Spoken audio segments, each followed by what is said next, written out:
Little look at City Park right there. I think it's number 8. The only reason I know that is because I think I got a 2 on that hole. I don't like to talk about it. Drew Shore. Ooh, look at you. 14 different teams. Does that say 4? It should be 4 different teams, right? No, pro with 14 different teams in 7 countries. Well, Drew, let's kind of go through it. 4 NHL teams, correct? 4 NHL teams. Yep. DU Pioneer. Take me through that journey. Where were you? Where have you been? Way too many places. I know.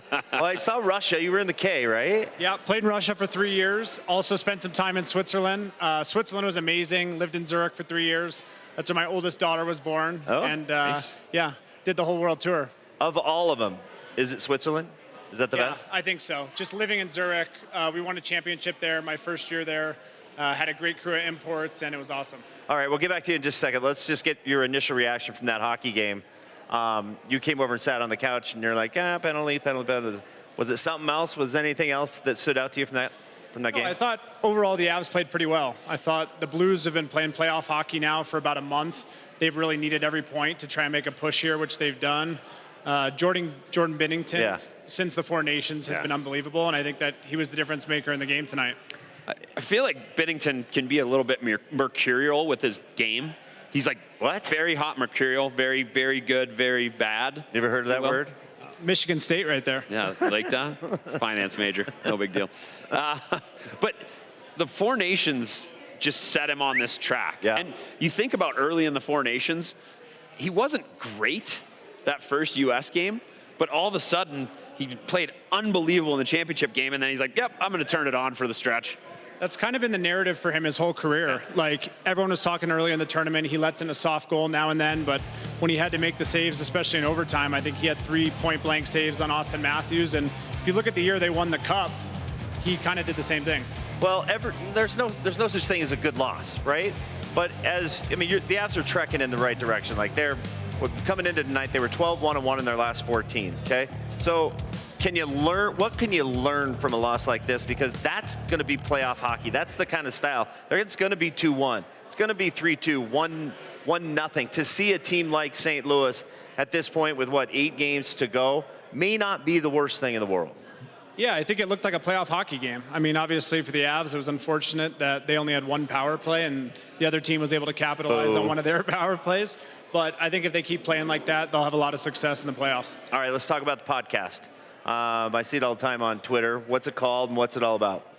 It's called Betting the Limit, and the premises of the podcast is basically it just focuses on athletes who have retired from sports and are now having as much success in business as they had playing their sport. And who have you had on it? I know, Johnny, that was probably your worst episode. It was definitely, yeah. I was going to say that was one of the highest rated episodes. But no, I've interviewed a lot of cool people from different sports. I had Darren Waller on recently, who's had quite the tremendous journey and probably has had as many highs and lows as anyone in maybe all of sports. So that was a pretty cool episode. And I've also interviewed different CEOs and stuff like that. It's been a blast. Do you find it hard TV versus podcast? Do you ever get nervous on a podcast? Yeah, I have been. I think a lot of it depends on who the guest is, right, to be honest. Like some guests who you have a relationship with, like when Johnny came on, it was pretty easy to banter and go back and forth. But a lot of them I go in, never met the person before, and sometimes that goes very smooth, and other times it's a little bit more of a challenge. And then Amalfi. What is Amalfi all about?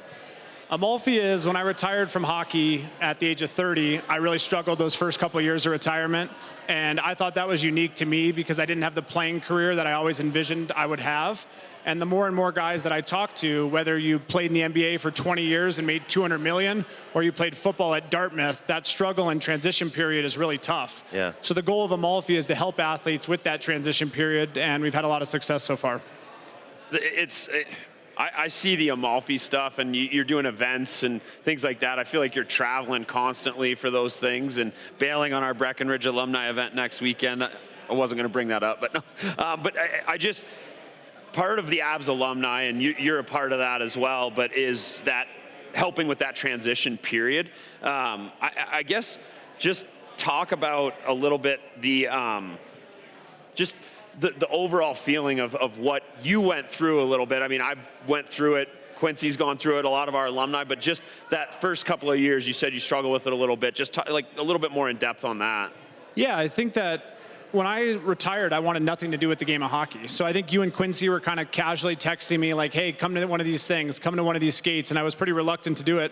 And honestly, it's been some of the most fun I've had since I retired. And it kind of makes you feel like you're back in the locker room again. We raise a lot of money for youth organizations and stuff like that. And since you and Kyle have taken it over, it's kind of been a blast to be a part of. What kind of coat are you wearing? My wife bought it for me recently, and I honestly don't know. All the best ones, that's how it works. It just looks like That's the honest answer. It looks nice. Thank you. You look nice, too. I'll bet you she knows what kind of coat it is, don't you? No, she doesn't. All right. Well, nice coat. Yeah. Unfortunately, we got to get to tonight's 3 stars of the game. Probably not going to like who we chose, but we had to choose these. The Williams Jewelers 3 stars of the game.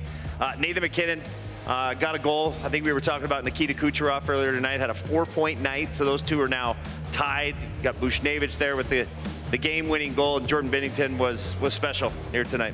He was special. The Avs had their chances, and you heard Reichs talk about it there post-game. They had their opportunities.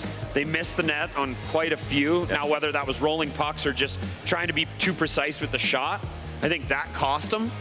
But Binnington did make a couple of really key saves at key times in the game. I think about the Colton shot where he dove across and he gets it, I believe Reich said, with the earlobe. Yeah. He made that save. And that's been, you said it, Jordan Binnington. His career has kind of gone that way where he can be playing average and then all of a sudden something sparks him and he is lights out and one of the best goaltenders in the league.